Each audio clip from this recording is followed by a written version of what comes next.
Labas vakaras, kvitrina.com portalo lankytojai. Tęsėme savo rinkiminę naktį ir jau priėjom prie Prienų. Ir pirma mūsų stotelė, tai Prienų socialdemokratai ir jų lyderis Alvydas Vaicekauskas.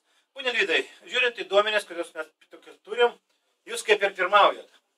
Pasakykit, tikėjotės tokių situacijos eigos, ar tikėtis galbūt geriau bus, ar blogiau?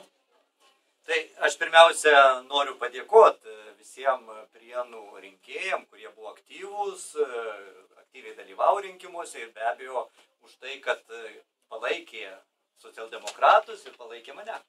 Ačiū. O rezultato, aišku, tikėjomės, aš, kaip esu ir sakęs, niekada, jeigu ką darau, visada tikiuosi pergalę. Supratau. Ar nustebintas esat, kas jūsų konkurentas? Konkurentai, kurie, skaitysim, yra dėl kovoje dėl mero posto. Ar esat nustebintas kur nors? Na, ne.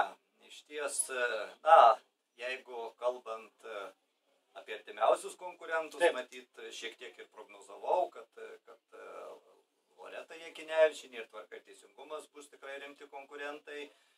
Na, kad Egidijaus Visocko komitetas ir pats Egidijus bus gana rimtas konkurentas, ypač žinant Prienų palaikymą.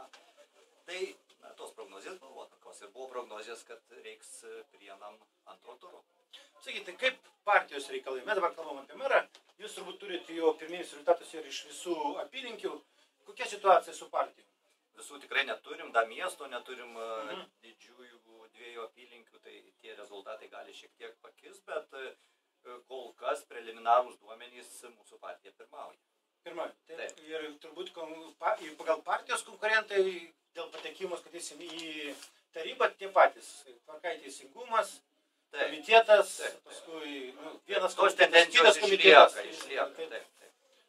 O pasakykit, aš visada sakau taip, yra kalnas, kurį kiekvienas tau įsivaizduoja. Ir lipdami į jūsų savo kalną, kurį įsivaizdavot prieš rinkimus. Ar jūs jau pasiekėt viršūnę to kalno, ar dar kur tai matot, kur tai pakeliui? Tas kalnas. Jeigu rinkėjų balsai, tai aišku, tikrai nepasiekta viskas, kas galėta. Tas komitetų Vaidogo įsikūrimas tikrai nurinko nuo mūsų nemažai balsų. Na, bet kita vertus džiaugiuosi, kad ir nepaisant tų praradimų, mūsų partija įsigrynino, atsirado labai motyvuoto darbštaus jaunimo, kurie įsijungė į mūsų partijos gretas ir manau, tas rezultatas vis tiek yra geras ir manau, mes įrodysim, kad tikrai socialdemokratai geba dirbti, geba susijungti ir tikrai Prienam, manau, bus tik į naudą. Jūs pasiryžę paimti vėl naštą ant savo pečių?